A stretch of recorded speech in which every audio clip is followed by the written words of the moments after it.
নমস্কাৰ জেআৰজি ব্লগলৈ পুনৰবাৰ সকলোকে স্বাগতম জনাইছোঁ। আজি আমি আলোচনা কৰিবলৈ লৈছোঁ ইণ্ডিয়ান অইলত খালী হোৱা 1744টা এপ্ৰেণ্টিছ পদৰ সম্পৰ্কত। এই পদবোৰৰ বাবে কোনে কোনে আবেদন কৰিব পাৰিব আৰু পদৰ বাবে যোগ্যতা কি লাগিব, তাৰ লগতে ক'ত কিমান পদ খালী হৈছে সেই সম্পৰ্কে আজি ভিডিঅ'টোত আমি আলোচনা কৰিম।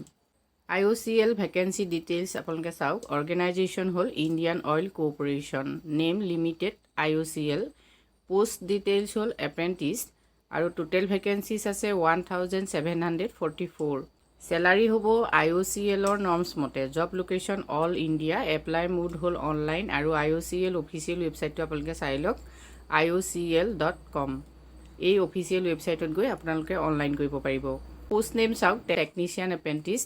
নাম্বাৰ অফ পোষ্ট হ'ল 775। ট্ৰেড এপ্ৰেণ্টিছৰ আছে 437, graduate apprentice 283, trade apprentice DEO fresher 56, trade apprentice DEO skill certificate holder 18, trade apprentice RSA fresher 74, trade apprentice RSA skill certificate holder 51 আৰু trade apprentice ফিটাৰৰ 50।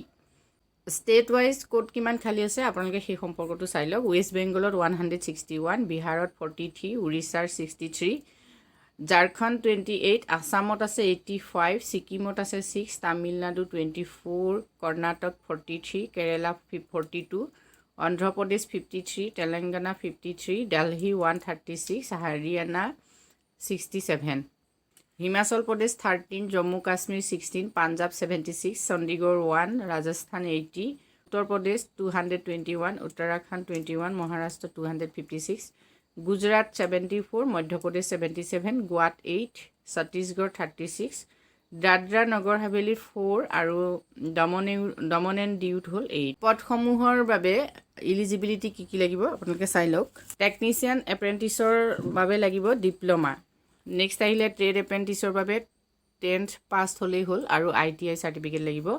Graduate এপ্ৰেণ্টিছৰ BCom BSc BA অৰ্থাৎ general গ্ৰেজুৱেটে ইয়াত apply কৰিব পাৰিব আৰু trade apprentice DEO fresher, trade apprentice DEO skill certificate holder, trade apprentice RSA fresher 12 পাছ হ'লেই হ'ল। Trade apprentice skill certificate, trade apprentice fitter এওঁলোক 10th পাছ হ'ব লাগিব আৰু লগতে ITI পাছ হ'ব লাগিব।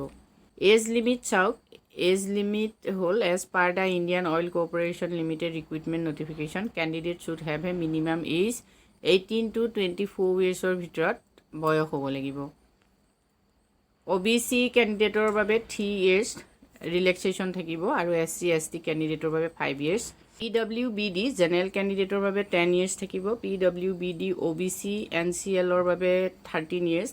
PWBD SC ST কেণ্ডিডেটৰ বাবে থাকিব 15 years। এপ্লিকেশ্যন ফিজ ইয়াত নাথাকিব আৰু চিলেকশ্যন প্ৰচেছ হ'ব online test and interview.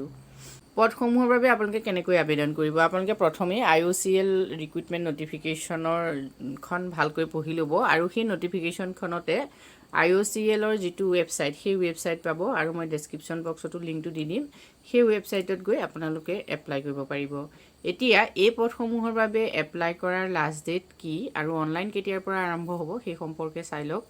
Start date apply online 14/12/2022 অৰ্থাৎ 14/12 তাৰিখৰ পৰা অনলাইন এপ্লাই আৰম্ভ হৈছে আৰু লাষ্ট ডেট হ'ল 3 জানুৱাৰী 2023। 3 জানুৱাৰীলৈকে লাষ্ট ডেট আছে। গতিকে যিসকলে এই পদসমূহৰ বাবে আবেদন কৰিম বুলি ভাবিছে তেখেতসকলে অতি সোনকালে আবেদন কৰক। 3 জানুৱাৰী লাষ্ট ডেট। আজি ভিডিঅ'টোত আমি এইখিনি তথ্য আপোনালোকলৈ আগবঢ়াইছোঁ। যদি উপকৃত হৈছে কমেণ্ট কৰি জনাব। ধন্যবাদ।